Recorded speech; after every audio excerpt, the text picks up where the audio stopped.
Now, before we get too far in today, what I want to do is I want to recap for you the performance of the stock market this year and specifically in this past month.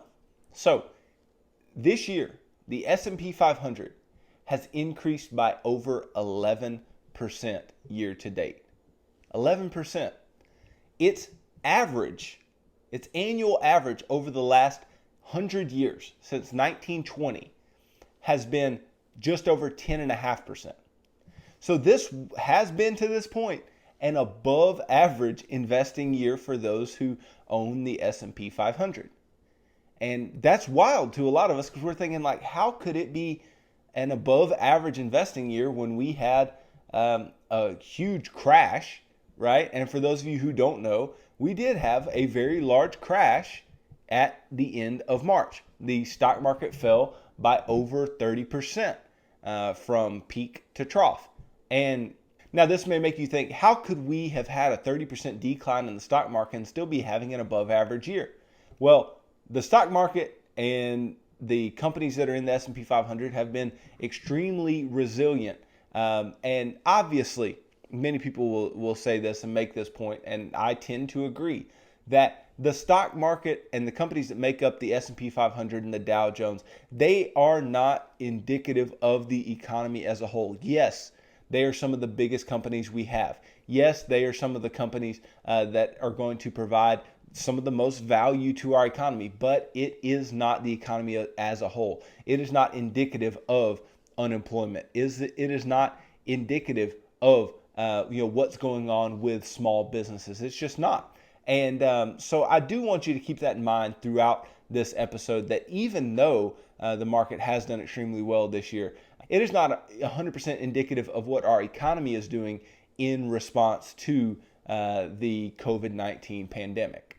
So not only has the market as a whole done well for the entire year, this past month, November, has been the biggest contributing factor to that. We have just come off of the best November that the stock market has ever had. The S&P 500 increased by almost 10% in November alone. So that tells you that most of that gain that we see has been in November. But anybody who follows the market knows that in January, February, we were hitting market highs every day. And then, like I said, we had over a 30% drop in March. Well, that means from that 30% bottom, we had to get back to where we were in January, February, early March, and continue upward. And so we've spent a lot of the year trying to just get back to where we were.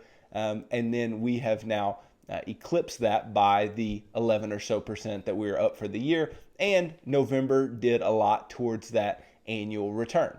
But what does this tell us as investors? Why is it important to know? Why is it important to know what has happened in the market this year? Why is it important to understand that we are still having an above average year even amidst a pandemic?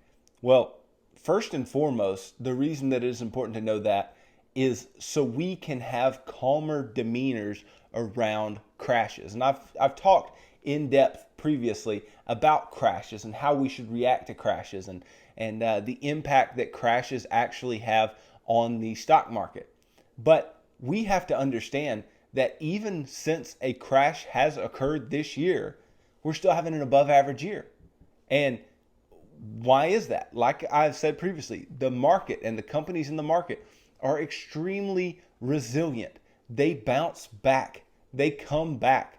It's just the case. It's just how things tend to happen. You have to think about the companies that are the biggest that make up the S&P 500 and the Dow Jones and the NASDAQ. I mean, we're talking about the Apples and the Amazons and the Googles and the Facebooks and the Berkshire Hathaways and those companies of the world. They're huge. They're diversified. They're very resilient when it comes to bad things occurring. And so those companies keep growing even out of something as dramatically bad as the economic shutdown and as the coronavirus pandemic as a whole.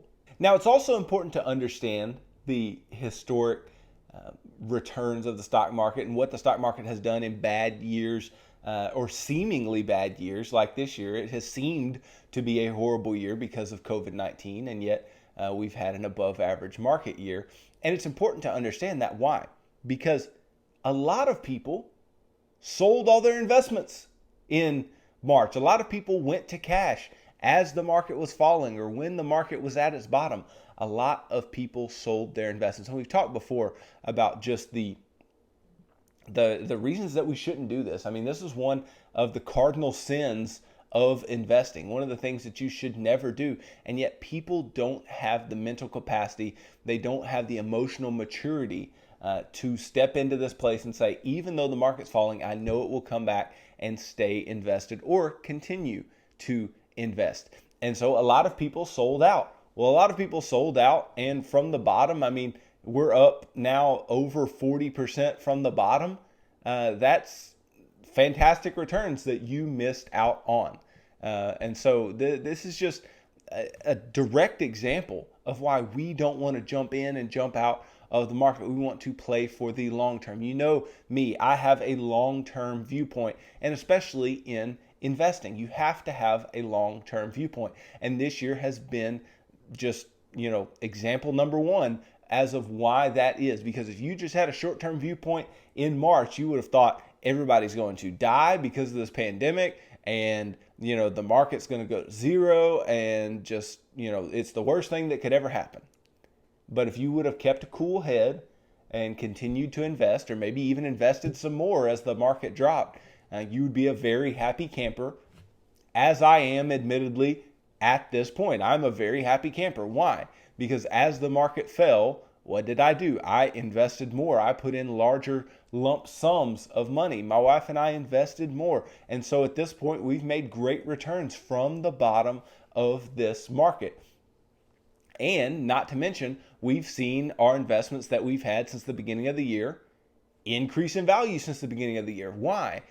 Because we've seen that 11% increase in the market and that bounce back of the stock market as a whole. So all you need to understand is that it is illogical to sell out of your positions as the market drops. It makes no sense. And we don't want you to do it. I want you to be the beneficiary of stock market returns. I want you to sit around and go, I was able to keep a cool head and I made money. I know it's scary. I know it seems like everything's going to go to zero. But look at history. Look at what the market has done historically, and you will be informed it is not going to go to zero, and you will be okay. You will make money over the long term. Just have that viewpoint and continue in that way, and don't be rocked by short-term fluctuations.